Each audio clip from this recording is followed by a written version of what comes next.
Hello and welcome to the edition of Motor Cars Enthusiasts Run of the Bet on today's show.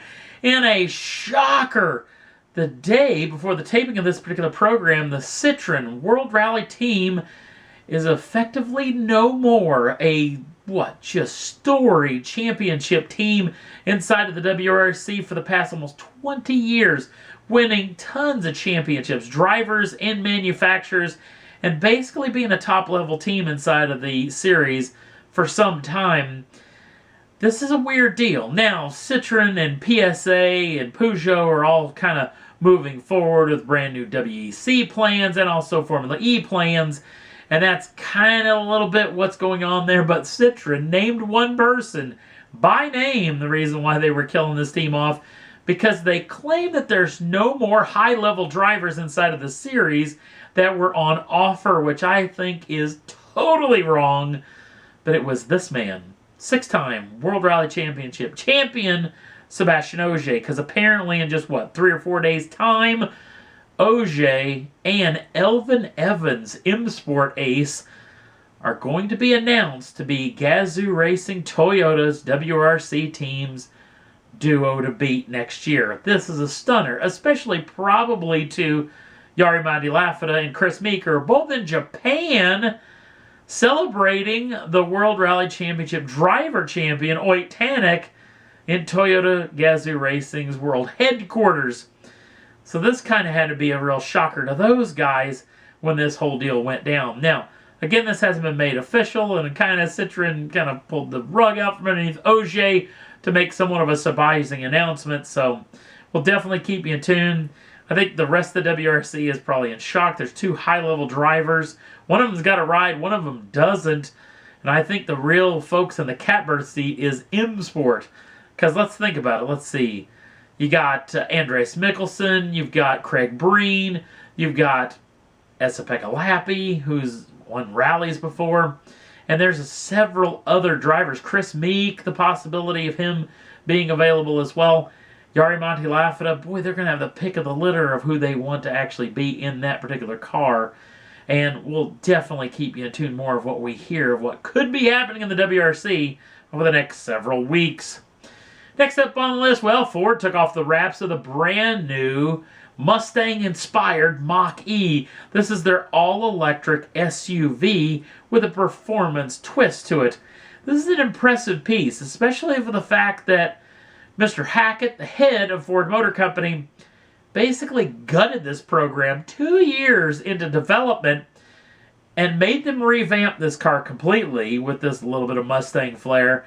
Not to mention, revamp it with the same deadline. So just over a year, they busted this thing out. Now, this vehicle comes with a pair of different battery options. One of them being a 75 kilowatt-hour lithium-ion battery that gets you 230 miles of range. They also have a 98 kilowatt-hour lithium-ion battery that gives you upwards of 300 miles of range. Two different engine options, one of them being the 210 kilowatt motor, and along with that, the all-wheel drive version of this gets an extra 50 kilowatts of power at your disposal. The top of the tree version of the Mach-E is going to be the Mach-E GT. That comes with 459 horsepower, 612 pounds-feet of torque. That will accelerate 260 in just 3.5 seconds. Now, if you're thinking about charging and miles of range, we've talked a little bit about that. The charging system, they've got a brand new, that has to be installed, fast charger inside of your home that apparently will give you upwards of 47 miles of range in just 10 minutes out of a 150 kilowatt charging system. This thing's kind of real interesting parting piece is a massive 15.5 inch touchscreen in the center of it, which I have to say looks a little on the tacky side just because it looks a little bit tacked on. But probably the most interesting thing about that particular setup is the fact that Ford's customers claim that they wanted a knob on it. So it's got a massive knob in the center at the bottom, which I think might be a little bit cumbersome. Maybe it'll be intuitive. We'll have to wait and see on that front. No pricing, no availability have been released as of yet, so we'll definitely keep you in tune more of what we hear. thinking about maybe their crosstown rivals, maybe even a famous movie that's out right now. In fact, I will have a review of Ford versus Ferrari, which I just saw the day before the taping of this particular program. Let's talk about Ferrari and their brand new steed. This is the brand new Ferrari Roma. This particular machine comes with a 3.8 liter twin turbocharged V8, making 611 horsepower, 561 pounds-feet of torque, shifted through an 8-speed dual-clutch transmission. 0 to 60 is achieved in just 3.3 seconds with a top speed of 199 miles an hour. Now, here's the trick to me. This thing doesn't look anything like a Ferrari. Even though it's got all the luxury, all the levels of high-end GT, including a brand new 8.4-inch touchscreen on the interior and that hugely luxurious 2.2 as far as 2x2 seating arrangement. But still, this thing doesn't look, it looks like it kind of makes me feel like maybe a Mazda concept, maybe? I don't know.